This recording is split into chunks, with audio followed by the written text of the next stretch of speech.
This is another Q&A with Dr. J. Dr. J. Dunn is the founder and CEO of My Happy Genes, which is the only genetic testing company that not only gives you your unique genetic profile, but what's going on in your biochemistry. The importance of that is you're not just getting genetic numbers or letters thrown at you, you're finding out how they're affecting your body and the potential for disease risk, what kind of foods are good for you to eat and not, et cetera, et cetera. If you're not familiar with My Happy Genes, stick around, listen to the Q&As, go to myhappygenes.com.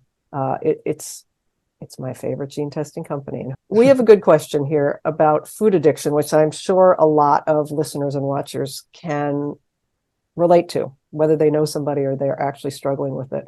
What would you tell somebody with a food addiction that would help them get their genes tested, like feel okay about it, because they've heard so many things are going to work and nothing works, and they're still in this place of self-loathing? Why would a genetic test help somebody like that? Wow, it's a great question. It's one of my favorite topics as well, because there's a lot of blame, a lot of shame, and a lot of misconception around this topic. And I look at it in a very different way. And I'll tell you why. I had a story, a patient that came in, and she was severely obese. She would fly down to New Mexico to see me from New York, and she had to buy two airline seats because she was so big. And it was clear to me that she was eating too much. And I think it's one of our biggest untalked about prejudices. We, in the back of our mind, we think, put down the donut and go for a walk. What's the problem here? The problem is that when your biochemistry is out of balance, you can't. That your fuel that's coming into your body is not being made into energy. And it's like the tank is continuously empty, and it causes your body to crave sugar because it doesn't have any energy. It's trying to get some fast energy to just get through the day. And you try to exercise on an empty tank, it can't work. And so when I started working with her, I didn't know this. And so I, in the back of my mind, I'm going, wow, I don't wonder what she's eating. It's clear that she's eating way too many calories for her physiology. But she called, I put her on a program, I put her on a genetic program, and she called me about a week later, and she was crying. And I said, what's going on, Eileen? And she said, it wasn't my fault. Oh. So when I started on your diet, on your supplements, she said, I didn't want the sugar anymore. I was craving sugar so badly that at night I couldn't stand it, and I would eat a whole bag of Oreos. And she said, I don't even want it now. It doesn't even sound good to me. And I was like, oh, wow. And in that minute, I knew there was a paradigm shift there. And I was like, oh, wow. What if we got the body balanced? What if we got the dopamine levels up? What if we got the blood sugar balanced? What if we got energy production going? It would change the cravings. And sure enough, that's what happened consistently. And, I, again, as a healthcare practitioner, people just don't listen.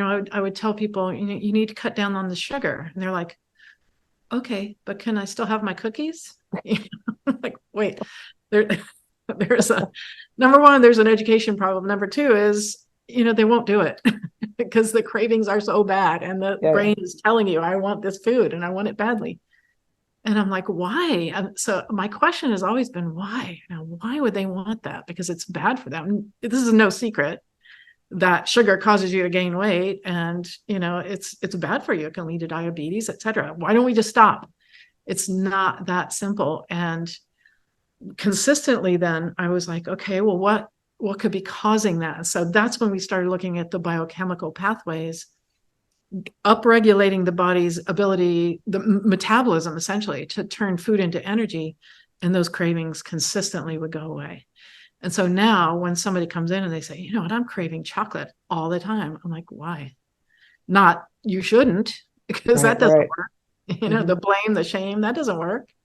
The brain is telling you something. The body is telling you something. When you crave something, when you crave salt, when you crave whatever it is, the body's giving you a message. Your brain is going, I need this. I'm missing something out of my diet, and I need it, and badly. And it's really hard to fight those cravings unless you're like superhuman. And there's a small percentage of us that can put the donut down and go for a walk. But It's really, really hard, but so much easier when we get the body balanced. And we do that through getting, the My Happy Genes test done and looking at what biochemical pathways are being impaired where you don't make energy out of your food, and why isn't your dopamine level high enough? That's the other component of this. Low dopamine can make you crave certain foods too. That can be a dopamine hit. And this is not to say there aren't real emotional issues that can cause us to overeat as well. I don't mean to dismiss that, but I want to kind of shed light on this topic that is not talked about, that the biochemical pathway imbalances that lead to these food cravings. And I have to bring back Hillary Clinton's famous line that it takes a village. You just hit on something important. There is an emotional component to so many of the things that we talk about in these Q&As. And people, once they realize it's not their fault, they may even feel better about going to get some support, some help, because they realize they take themselves out of the equation as the criminal, right? Right. Yeah. I'm weak-willed. There's something wrong with me. I don't understand. So, and that's true too of drugs and alcohol. And I saw this with the first time I saw it was with a methamphetamine addict, and we did the genetic testing on her and put her on a program, and she just completely lost the taste for methamphetamine. And I was stunned. Yeah. I was like, oh man, this is huge. This is really huge. Again, it's not, where's your willpower? You've got two kids at home. Why stop doing meth? It's just not that simple. When our brain craves something, it's a very powerful thing, and very, very difficult to overcome. And now you don't have to work on it all by yourself. Get yourself a My Happy Genes test, work with a practitioner, get the answers you need, the supplement, the nutrition, the diet, the lifestyle you need, so that you can feel better now. Absolutely. If you like this Q&A video, please hit the subscribe button. Visit us at myhappygenes.com to learn more, and we'll be back with another question soon.